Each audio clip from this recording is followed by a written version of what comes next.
When I discovered my wife's betrayal, I didn't just confront her, I shattered her world in a way she never saw coming. This isn't just a story about heartbreak, it's about the cold, calculated revenge that changed everything. I still remember the exact moment I opened that letter. For a fleeting second, the words seemed to dance, twisting and blurring across the page as if my mind refused to process them. I blinked hard, trying to steady myself, and reread the lines, clinging desperately to the faint hope that they would change. Maybe this was all a mistake, some cruel misunderstanding. But no. The words remained stubbornly the same, glaring at me as cold and unshakable as the ink they were written in. In that instant, the world I knew, the life I had trusted and taken for granted, cracked and crumbled like glass hitting the floor. The shards were everywhere, sharp and impossible to ignore. But let's rewind for a moment. It hadn't started like this. The day had begun as unremarkably as any other, one of those mornings where you don't expect anything to shift. The sunlight spilled softly through the half-open blinds, casting a golden glow over the kitchen countertops. The air carried the comforting scent of freshly brewed coffee, promising warmth and routine. The house was quiet, save for the faint hum of the dishwasher and the occasional scrape of a chair against the tiled floor. Sophia, my wife, sat at the kitchen table, legs folded beneath her as she scrolled through her phone. The soft waves of her blonde hair framed her face, and the glow of the screen lit up her features. But her expression, it was distant, absorbed, as though the device in her hands held something far more interesting than anything I could offer. "Morning," I said, pouring myself a mug of coffee. The words came out automatically, like a well-rehearsed line in a play. It was the same scene, repeated day after day, familiar, routine, almost mechanical. "Morning," she replied, her voice flat and barely lifting her eyes from the screen. That was it. A single word.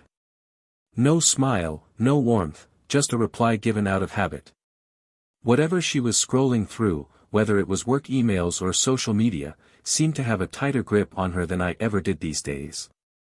And as I stood there, sipping my coffee and staring at her, I couldn't help but feel the weight of something unspoken. The space between us was growing, inch by inch, until it felt like we were in two separate worlds that happened to share the same roof. At the time, I brushed it off. It was easier that way. Easier than asking the hard questions, easier than facing what my gut was already whisper. But hindsight has a cruel way of painting the truth in vivid detail.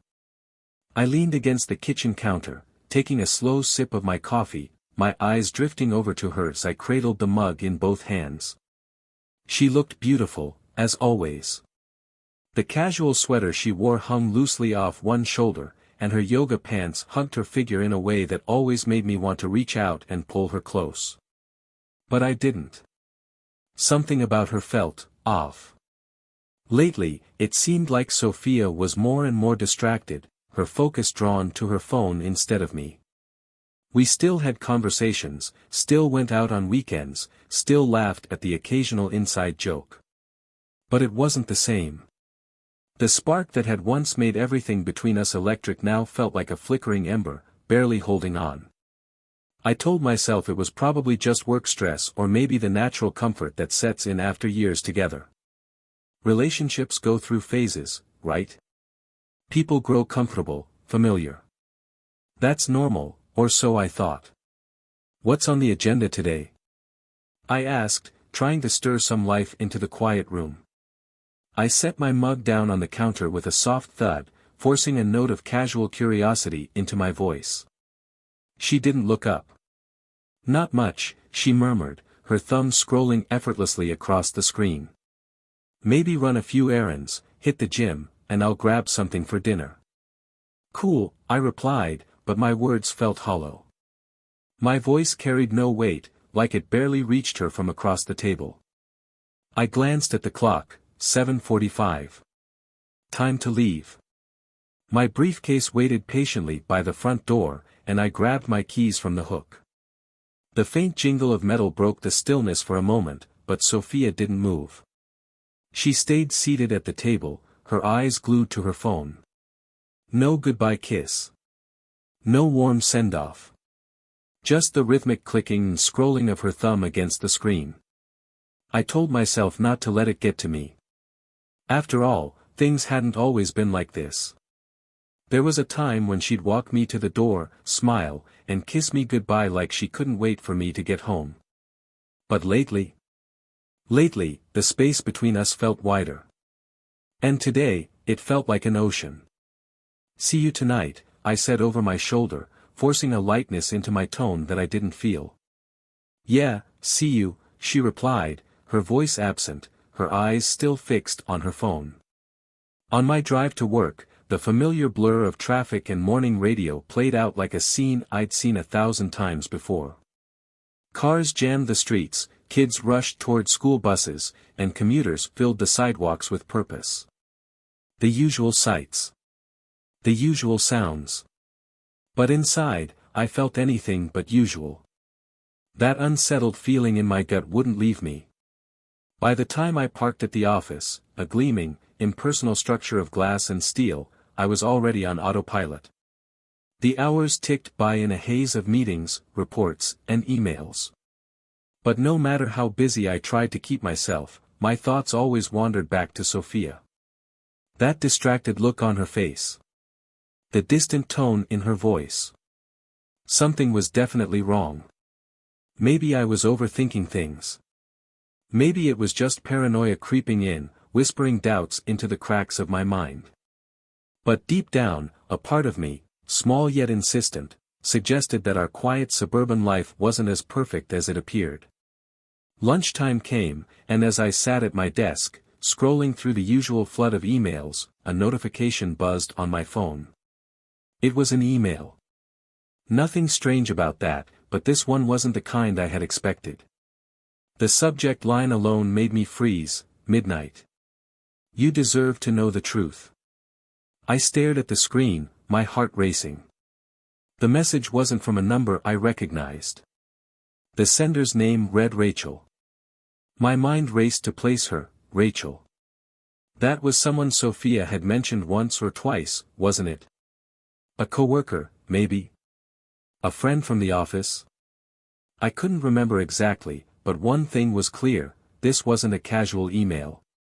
There was something about it, something ominous that carried a weight I wasn't prepared to confront. My finger hovered over the screen, hesitant. Part of me wanted to ignore it, to shove the phone into my pocket and pretend it didn't exist. But curiosity, or maybe dread, got the better of me. I opened the email. And in that moment, my world shifted. The words are now seared into my memory, burned there like a brand I'll never be able to erase. The message was direct, unmistakable, and devastating. It didn't just whisper at the edges of suspicion, it screamed the kind of truth that breaks you apart from the inside out. From that point on, the day itself became a blur. Everything I'd done before reading that email felt like a distant echo of someone else's life, a life I could no longer recognize as my own. But let's rewind, just for a moment. Before I opened that email, it had been an ordinary Tuesday. A day like any other in the life Sophia and I had built together. The kind of day where nothing extraordinary was supposed to happen. The office was alive with the usual buzz, the soft hum of ringing phones, the clatter of keyboards, and the occasional laughter from a conversation happening just out of earshot. I threw myself into the routine of it all, immersing myself in work like I always did. My job in finance wasn't exactly exciting, but it was steady. It paid the bills and allowed us the life we wanted, or the life I thought we wanted. That's the unspoken deal we make in life, isn't it? We pour ourselves into the grind, day after day, telling ourselves it's worth it. The house, the vacations, the dinners out, they're supposed to be the payoff for the long hours and relentless pace. Looking back now, though, I see it differently. We weren't building something together. We were just going through the motions. That morning had felt like any other. But now, as I sat there with the truth laid bare in front of me, I could see the cracks in the foundation of everything I thought we'd built. They'd always been there, I realized, subtle at first, but spreading quietly beneath the surface. The email wasn't just a message. It was a hammer, striking right at the heart of those cracks, shattering the illusion I'd been holding onto for so long. By lunchtime, fatigue had already wrapped itself around me like a heavy blanket. The sandwich I had packed the night before, a simple turkey on whole wheat, sat on my desk, half-eaten and forgotten. My appetite had vanished, replaced by the restless unease that had followed me from home to work that morning. I absent-mindedly picked up my phone, scrolling through emails in a daze, my mind more preoccupied with Sophia's distant behavior than the tasks at hand. That's when it appeared. The email. The subject line hit me like a freight train: "You deserve to know the truth." I froze, my thumb hovering over the screen. What truth? What was this about? For a moment, I thought it might be work-related, an update on a project Sophia was involved in, something that somehow required my input. But the sender's name, Rachel, quickly extinguished that assumption. My heart began to race. Rachel. I vaguely remembered Sophia mentioning her name once or twice, a coworker, I thought. But we had never met, never spoken. So why was she emailing me? With a deep breath, I tapped the message open. The email was short and blunt, each word hitting like a physical blow. "You don't know me well, but I think you should be aware of the truth about Sophia. I work with her and have witnessed things I can't keep to myself any longer. She's been seeing someone else for quite some time. I'm really sorry, but I thought you needed to know." That was it. No elaboration, no details, no names, just those few devastating sentences. My stomach clenched as the weight of her words sank in. Sophia was cheating on me. The room around me seemed to tilt. My wife, the woman I had built my life with over the past 7 years, had been unfaithful. The words echoed in my mind, refusing to settle. Suddenly, everything that had felt slightly off began to fall into place. The distance, the late nights, the constant attachment to her phone, it all made a horrible kind of sense now. I stared blankly at the screen, my thoughts swirling in a storm of disbelief, anger, and heartbreak. The sandwich on my desk sat untouched, its presence irrelevant now. The familiar buzz of the office around me faded into a dull hum, as though someone had turned the volume of the world all the way down. Colleagues chatted, phones rang, and keyboards clattered, but I didn't hear any of it. I was consumed by the reality of what I had just read, the truth of my wife's betrayal crashing down like a wave, threatening to drown me in its intensity. I wanted to call her, to demand an explanation, to hear her voice and confront her with the accusation that now loomed over our marriage. But what could I even say? "Did you cheat on me?" The word sounded absurd, like a line ripped straight from the script of a bad movie. Yet there it was, staring back at me in black and white. And still, I couldn't fully believe it. For the rest of the afternoon, I drifted through work like a ghost, barely aware of the world around me. My mind was thick with questions, swirling endlessly in circles. Who was she seeing? How long had this been going on? Could Rachel even be trusted? Or was this some cruel, twisted ploy meant to sabotage my marriage? But no matter how hard I tried to grasp at doubt, deep down, I knew the truth. The signs had been there for months, subtle at first, then unmistakable. I had chosen to ignore them, convincing myself it was nothing, that we were simply going through a phase. But now, with Rachel's email, I couldn't avoid it any longer. When I finally left the office, the city was cloaked in darkness. I stepped out into the cool night air, climbed into my car, and gripped the steering wheel tightly as I drove home. My knuckles turned white as a storm of anger and confusion churned inside me. My mind raced through every possible scenario, desperate for an explanation that would make sense of Sophia's betrayal. Why? Why would she do this? What had I done wrong? I replayed the past few months in my head, piecing together all the little moments that now felt heavy with meaning.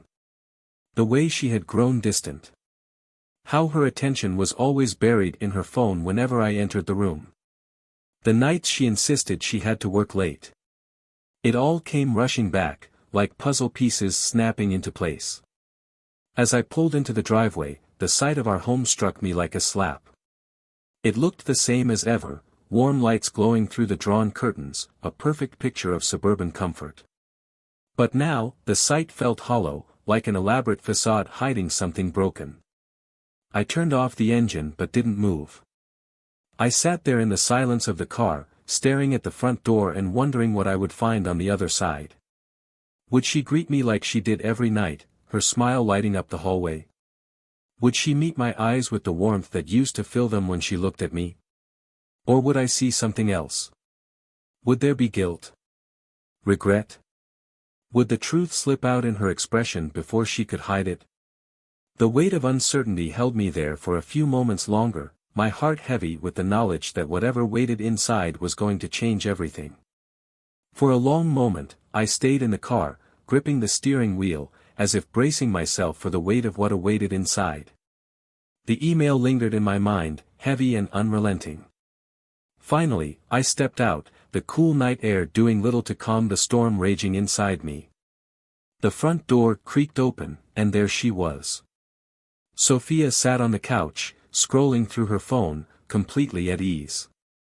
She glanced up and smiled, a smile that once would have warmed me but now felt hollow, almost mocking. "Hey," she said casually, as if the foundation of my world hadn't just been ripped apart. I swallowed hard, forcing myself to act like nothing was wrong, like everything was perfectly normal. "Hey," I replied, my voice strained and barely steady. For a moment, I just stood there, watching her.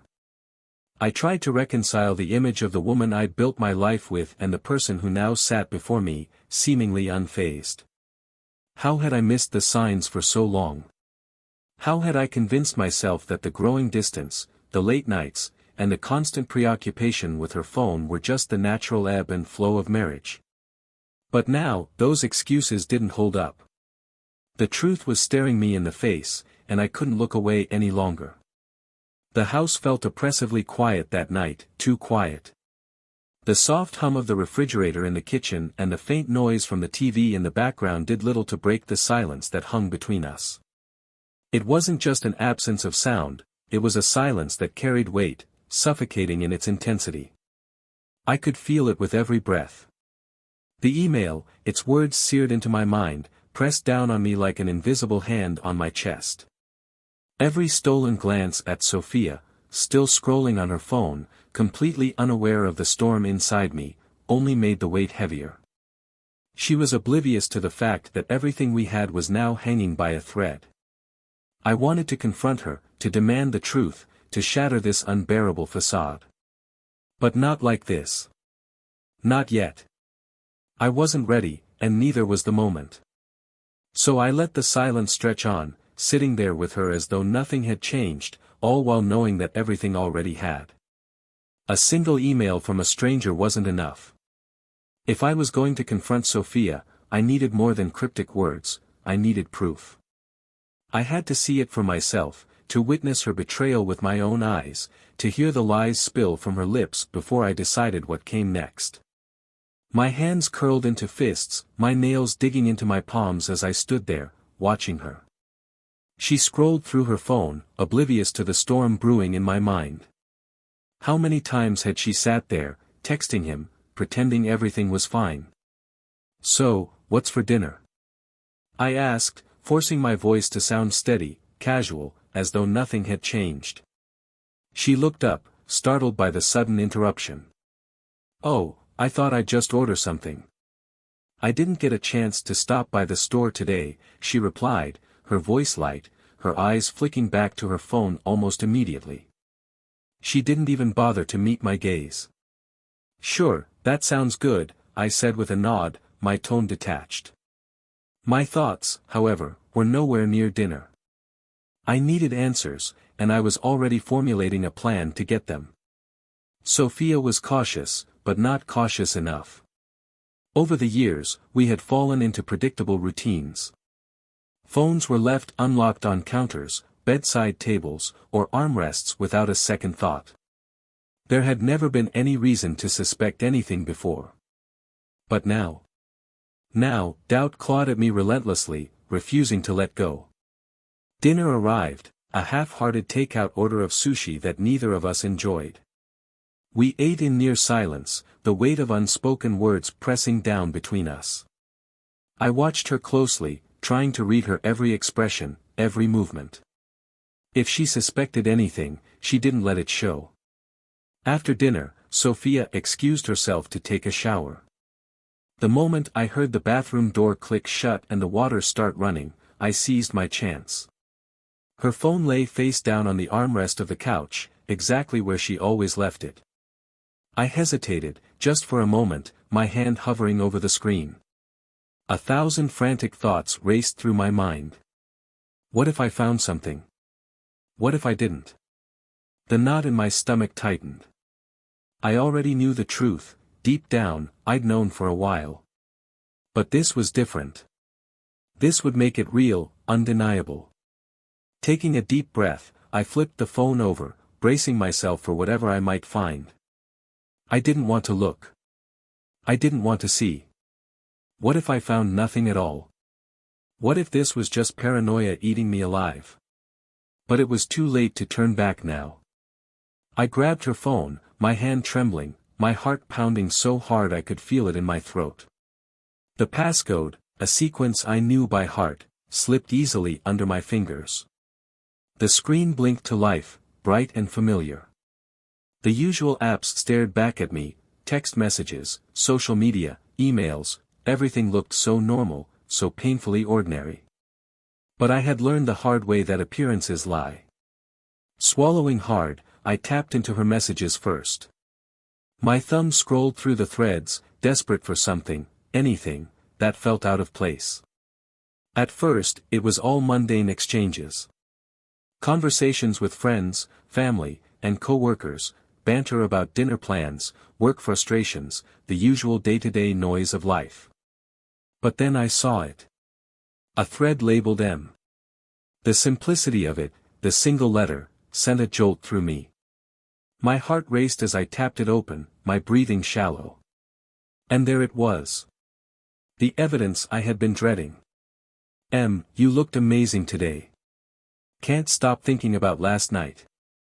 Sophia, stop it. I'm going to get caught if you keep texting me like this. M, what time are you getting home tomorrow? We could meet again. I froze, the color draining from my face. Each message landed like a hammer blow, shattering any last illusion I'd been clinging to. I felt the words hit me physically, sharp and deliberate, like daggers plunging into my chest. Sophia. My wife. The woman I had loved, trusted, and built my life around. She was cheating on me. The phone felt heavy in my hand as I stared at the screen, my eyes burning, my thoughts spiraling into chaos. I reread the messages, as though hoping they would somehow change, that I had misread them or misunderstood. But they didn't. The truth sat there, clear as day, mocking me in black and white. The worst part wasn't even the betrayal itself. It was the brutal realization that this had been happening right under my nose, that the life I thought we were living together was nothing more than a painful lie. And I hadn't seen it. It wasn't just the words, it was how she spoke to him. The tone, the familiarity, the effortless intimacy. The way she confided in him, the way she longed to see him at the end of the day. That was how she used to talk to me. That was once ours. A sickness swirled in the pit of my stomach, cold and unrelenting, but I couldn't stop. My thumb continued to scroll, desperate to trace the full scope of her betrayal. How long had this been going on? Weeks? Months? Longer? I needed to know. I needed to uncover every hidden detail, no matter how much it hurt. The messages stretched back further and further, each one chipping away at the foundation of everything I thought we'd built. Sweet exchanges, plans made in secrecy, moments of laughter I hadn't been a part of, all of it was there, right in front of me. I could feel myself sinking under the weight of it all, trying and failing to grasp the enormity of what I had just uncovered. In an instant, everything had shifted. The trust. The comfort. The shared memories we had carefully pieced together over the years, it was all built on a foundation of lies. I felt like a stranger in my own life, standing on the ruins of what I had thought was real. But I couldn't confront her yet. Not tonight. I needed more. More proof. I needed to see it with my own eyes, to watch her try to wriggle her way out of it when she realized I knew the truth. I had been blindsided once, but I wouldn't let it happen again. The sound of her footsteps on the stairs pulled me back to the moment. Sophia finally appeared, her presence filling the room like an invisible weight. She walked in, casual and composed, completely unaware of the truth that hung between us like an ominous fog. She smiled at me, how could she smile, and settled onto the couch, her focus drifting back to her phone. She doesn't know yet, I thought. But her time is running out. I watched her quietly, my mind racing. I would get to the bottom of this. I would confront her when the time was right, and when I did, she wouldn't be able to deny a single word. The next few days passed in a haze. Each moment felt heavier than the last, weighed down by the bitter realization of what Sophia had been hiding from me. I carried it with me everywhere, at work, at home, even in my dreams. Nothing felt real anymore. Nothing felt safe. But soon, the moment would come. And when it did, the lies would unravel, and Sophia would have no choice but to face the truth. I replayed her messages with that faceless stranger over and over in my mind, dissecting every word, every careless promise, every subtle betrayal. Each one cut a little deeper, and yet I couldn't stop myself. That night, she casually mentioned she had a late meeting at work, another excuse, another lie wrapped in that same rehearsed smile. She had perfected it, the way she could look me in the eyes and make her deceit seem effortless. "Don't wait up," she said as she grabbed her bag, already halfway out the door. "Fine by me," I replied, forcing my voice to sound indifferent, as though I wasn't choking on my own anger. I told her I'd order takeout and relax at home, but we both knew she wasn't concerned about what I'd be doing. She kissed me goodbye, quick, absent, barely more than a peck, and I felt it then, her mind was already elsewhere. I watched her leave, my jaw clenched so tight it ached. She thought she was fooling me. She wasn't. I waited 20 minutes. Just enough time for her to feel comfortable, for the illusion of her meeting to settle into place. Then I grabbed my keys and left. The cafe was easy to find, a small place tucked away on the quieter side of town. My heart pounded as I parked, my palms slick against the steering wheel. Through the large window, I spotted him, seated at a corner table, his back turned to the glass. I couldn't see his face at first, but I recognized him instantly. The infamous M. A faceless stranger no longer. And then she walked in. I watched as Sophia stepped through the door, her posture light, her expression alive in a way I hadn't seen in months. Her face lit up when she spotted him, her entire demeanor shifting. She slid into the chair across from him, leaning in close as they began to talk, her smile wide and effortless. My stomach twisted into knots, bile rising in my throat. Then it happened. Sophia reached across the table, her fingers brushing against his hand. He didn't pull away. Neither did she. The small, simple gesture carried more weight than any message, any lie. It was intimate, familiar, something that should have been reserved for me. I stood there, hidden just out of sight, my fists trembling at my sides. Every laugh they shared, every look, every smile, it all felt like a dagger driven straight into my chest. My mind raced, anger bubbling up so violently that I could barely think straight. I imagined storming into the cafe, grabbing him by the collar, and dragging him outside.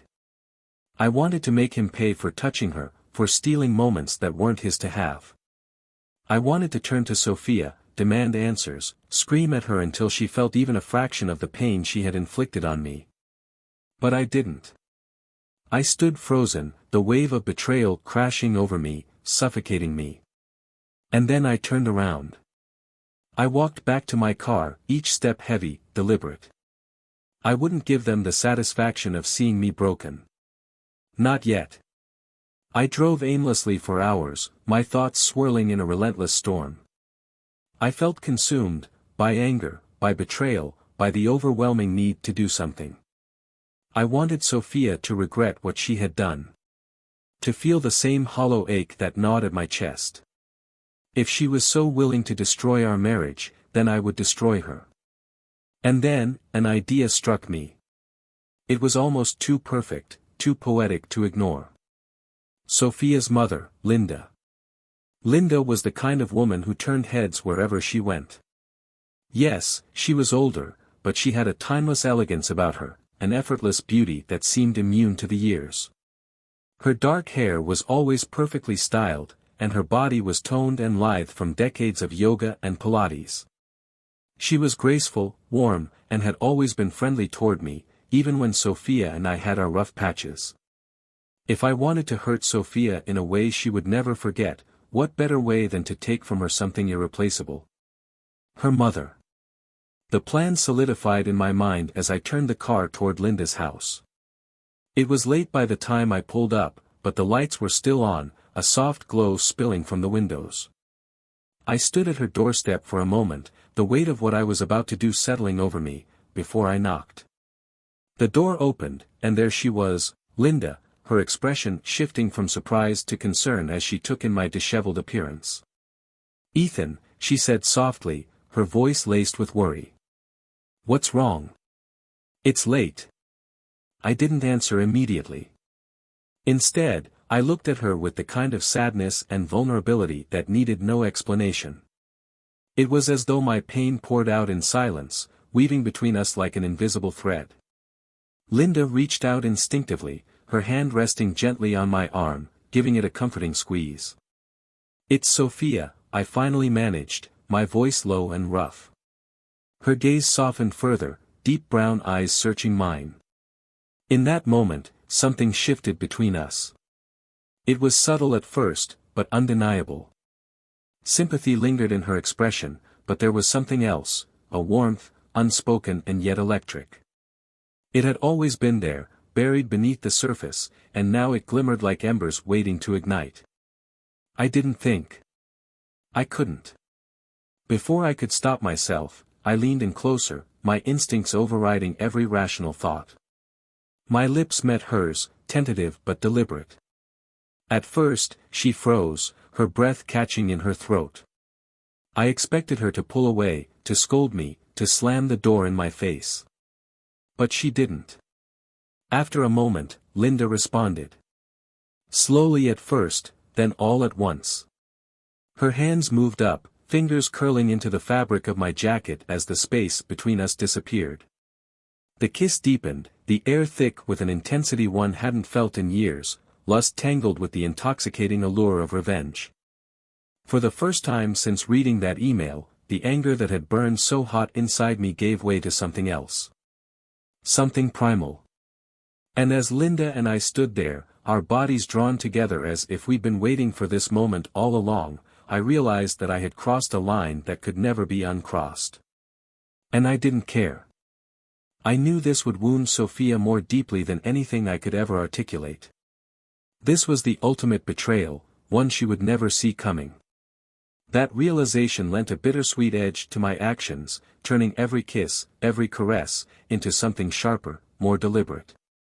Linda moaned my name, her body arching beneath me as we gave in to the heat of the moment.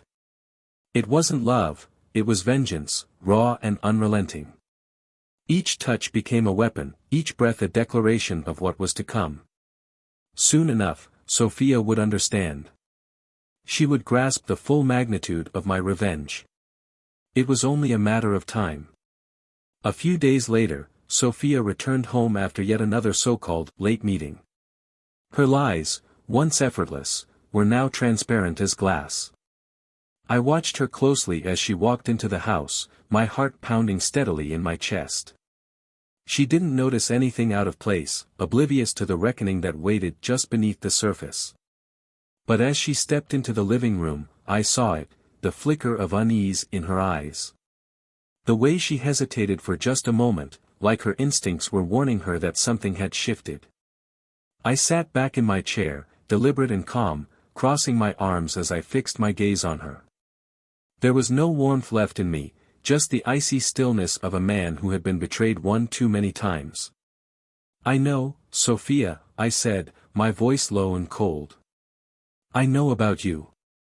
About him." The blood drained from her face instantly. She froze, her expression a mix of shock and panic as she fumbled to find words. What are you talking about?" she stammered, her voice unsteady, her eyes darting as though searching for a lie to cling to. "I don't." "Don't," I snapped, cutting her off, my tone sharp enough to slice through her excuses. "Don't insult me with more lies. I've seen the texts. I've seen you with him." I leaned forward slightly, the weight of my words pressing down on the room like a storm cloud. "Hell, I even watched you kiss him, Sophia." Her mouth opened, but no words came out. She looked as though I'd struck her, the facade she had so carefully constructed crumbling right before my eyes. I held her gaze, unflinching, unrelenting. "So don't. Don't stand there and pretend it isn't happening." For the first time in weeks, I saw her stripped bare, not the confident, composed woman who had been feeding me lies, but someone fragile, someone who suddenly realized she had no control over what happened next. And that was the moment I had been waiting for. The consequences were finally hers to face. "I'm sorry," she whispered, her voice trembling as the tears began to fall. "I can fix this, Ethan. Please, we can work through this." I let out a dark laugh, low and bitter, the sound cutting through the room like a blade. Sophia flinched, her tear-streaked face a portrait of desperation. "Fix it?" I said, my voice cold and unyielding. "There's nothing to fix, Sophia. You destroyed this. Not me." I rose to my full height, looming over her, my presence icy and unforgiving. Her sobs grew softer, her body trembling under the weight of my words. I could feel her unraveling. "And you want to know the best part?" I asked, my tone laced with venom. Confusion flickered across her face, mingling with the tears as her lips quivered. What do you mean?" I leaned in slightly, letting the pause stretch just long enough for her fear to build. "I slept with your mother." Her breath hitched, and her hand flew to her chest as though she was physically struggling to take it in. You slept with my mother," she whispered, the words barely audible. I nodded slowly, a cold smile curling at the edges of my lips. "That's right," I said, my voice steady and deliberate. "While you were sneaking around behind my back, I was giving your mother exactly what you've denied me for months. And you know what? She was better than you. A hell of a lot better." Her knees seemed to buckle beneath her as the full weight of my betrayal sank in. Tears poured down her cheeks, her body trembling as sobs racked her frame. "Please," she choked out, her voice hoarse and desperate. "Please don't leave me." I crouched down to meet her gaze, my face mere inches from hers, my voice low but unrelenting. "Oh, I'm leaving, Sophia," I said, my words slicing through her pleas. "I'm leaving you with nothing. No home. No marriage. And no mother who can look you in the eye without remembering what happened between us." Her sobs deepened, raw and broken, but I didn't waver. This was the moment I had been building toward, the moment I shattered her the way she had shattered me. I stood up, my heart ice cold, my mind razor sharp. The life we had once built together was already obliterated, and now I had finished what she started. Without another word, I turned toward the door. Each step was deliberate, heavy with finality, as I walked away. There was no turning back now.